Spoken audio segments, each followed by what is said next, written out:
JD horror में आपका स्वागत है। इस चैनल पर आपको सुनने को मिलती है डरावनी और भूतिया कहानी। अगर आपको ऐसे ही वीडियो देखना पसंद है तो इस चैनल को सब्सक्राइब करना ना भूलें। आज हम आपके लिए लाए हैं दो छोटी छोटी कहानियाँ जो बहुत ही डरावनी है। तो अब बढ़ते हैं कहानी की ओर। पहला, काला जादू की ये कहानी पश्चिम बंगाल की एक छोटी सी गांव की है, जहां कल्पना अपने माँ के साथ अकेली रहती थी। कल्पना की माँ काला जादू की साधना करती थी और उसने सफल होकर काला जादू को प्राप्त कर लिया था। कल्पना के पिताजी को यह सब बिल्कुल पसंद नहीं था। कल्पना की माँ के काला जादू में सबसे बड़ा बाधा बनने के कारण कल्पना की माँ ने अपने ही पति को काला जादू से मार दिया। लेकिन यह बात कल्पना को पता नहीं थी। उसकी माँ ने उसे बताया कि तुम्हारे पिताजी एक गंभीर बीमारी के कारण चल बसे। कल्पना तब बहुत छोटी थी, उसे यह सब के बारे में बिल्कुल भी नहीं पता था। वह गांव के लोगों की हर तरह से मदद करती, लेकिन उसे काला जादू के साधना के लिए किसी मासूम मनुष्य की बलि देनी पड़ती थी।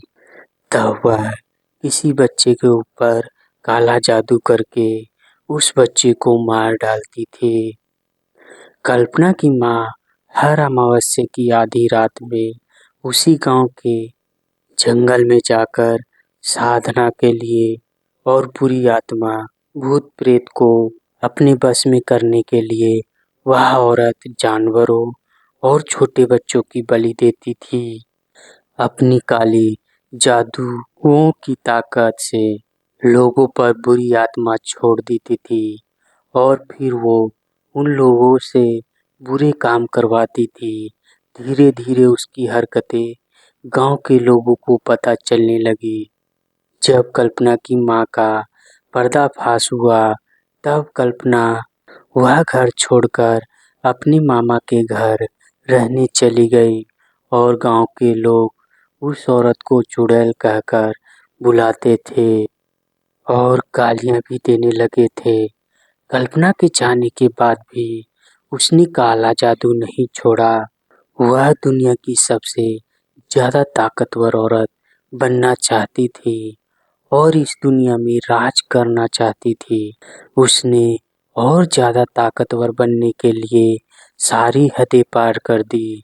वह कभी मासूम बच्चों को, कभी महिलाओं की बलि चढ़ाती थी और वो कभी किसी भी मंदिर में नहीं जाया करती थी और वह भगवान से बहुत डरती थी।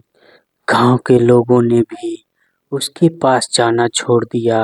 कोई भी लोग उस औरत से बात नहीं करते थे, ना ही उससे किसी भी प्रकार का संपर्क रखते थे।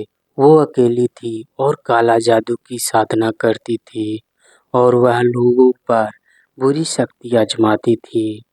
उसने काला जादू से इतनी शक्ति हासिल कर ली थी कि वह जब भी जो चाहे वो हासिल कर सकती थी।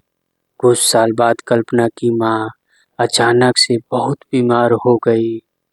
कल्पना की माँ भूल चुकी थी कि भगवान की नैया विचार विचार और अपने कर्मों के फल उसे इसी जीवन में भोग करना होगा और एक दिन बुराई का अंत होने ही वाला था और वह दिन करीब आने लगा। कल्पना की माँ इतनी बीमार हो चुकी थी कि उसकी काला जादू भी हार मान गया और डॉक्टर भी इसका इलाज नहीं कर पाए। उसने जितनी भी बुरी शक्ति को अपने वश में किया था, वह उल्टा उसी पर हावी होने लगी। उसकी देखभाल करने के लिए कोई भी उसके आस पास नहीं था। एक अमावस्या की रात जिन लोगों की उसने बलि दी थी, उन आत्माओं ने मिलकर उसी को मार डाला और वह सभी उसे अपने साथ अपनी दुनिया में ले गए। गांव के लोगों ने कहा, जैसा कर्म किया है वैसे ही फल मिला। ठीक हुआ जो उसकी बेरहमी से मौत हुई।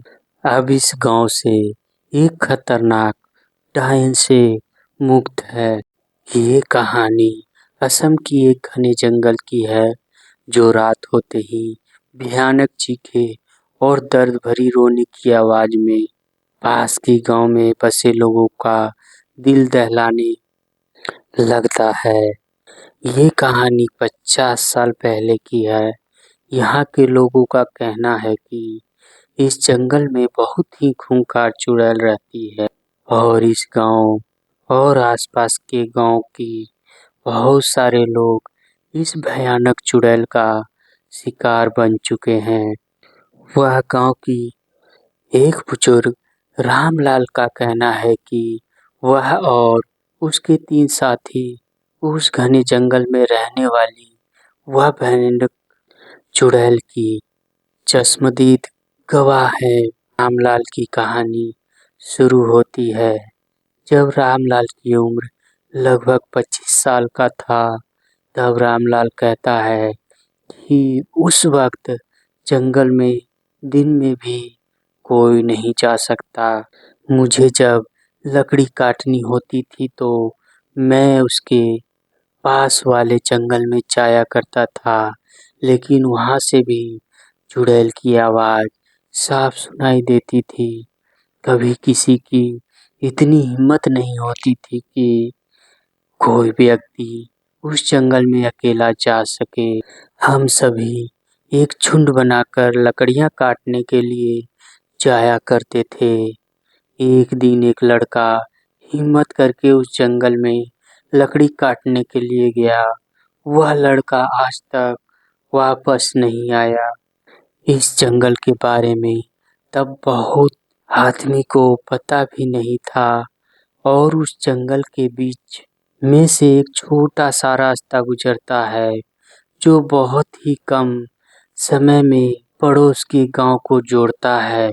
बहुत सारे लोग उस रास्ते से उस गांव की तरफ जाने की कोशिश की, लेकिन अभी तक उस गांव में नहीं पहुंचा, क्योंकि उस जंगल में चाहे रात हर वक्त घने पैर की वजह से हमेशा काली अंधेरा से घिरा हुआ है। और उस जंगल की पास में एक रास्ता है जो करीब 200 मीटर दूरी पर था, लेकिन उस रास्ता से वह गांव पहुंचने में बहुत समय लगता था।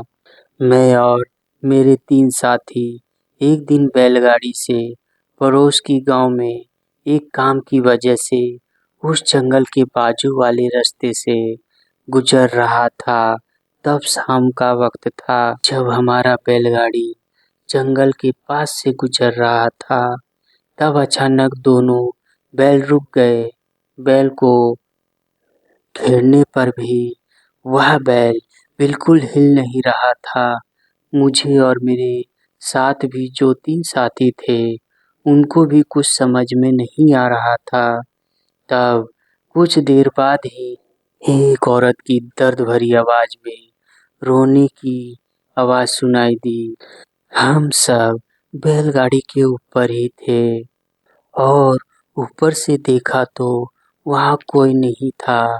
तभी हम समझ गए कि वह और कोई नहीं है, वह उस जंगल में रहने वाली चुड़ैल की रोने की आवाज है। हम सब बहुत डर गए थे। तभी जोर से चिल्लाने की आवाज आने लग गई और वहाँ के सारे पेड़ जोर जोर से हिलने लगा और जोर जोर से हवा बहने लगी।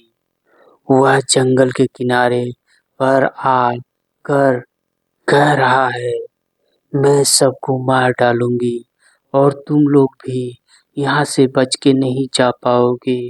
वह चुड़ैल दिखने में बहुत ही भयानक और डरावनी थी। उस चुड़ैल को देखकर हम सब की रूह कांप उठी। ऐसा लगा कि मानो वह आज हमें सभी को खा जाएगी। तभी हम वेद की छड़ी से जोर-जोर बैल को मारने लगे और बैल भागने लगी। कुछ देर बाद हम जब जंगल पार होकर चले गए, तब से कोई आवाज़ सुनाई नहीं दी और हम सभी ने उस रात वहीं गाँव पार ही रुक गए और सुबह होने पर वहाँ से उसी रास्ते से अपने गाँव पहुँच गए। तब से रात के वक़्त उस रास्ते पर कोई भी जाने की हिम्मत नहीं करता। आज भी जब रात होता है, तब वह आवाज़ उस जंगल की वादियों में गूंजती रहती है। भूत-प्रेत और चुड़ैल डर का दूसरा नाम है।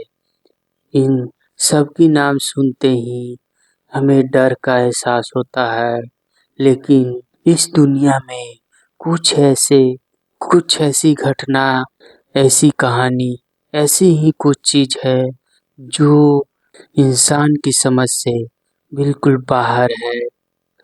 तो दोस्तों, यह कहानी आपको कैसी लगी? अगर कहानी अच्छी लगी हो तो वीडियो को लाइक करें और चैनल को सब्सक्राइब करना ना भूलें।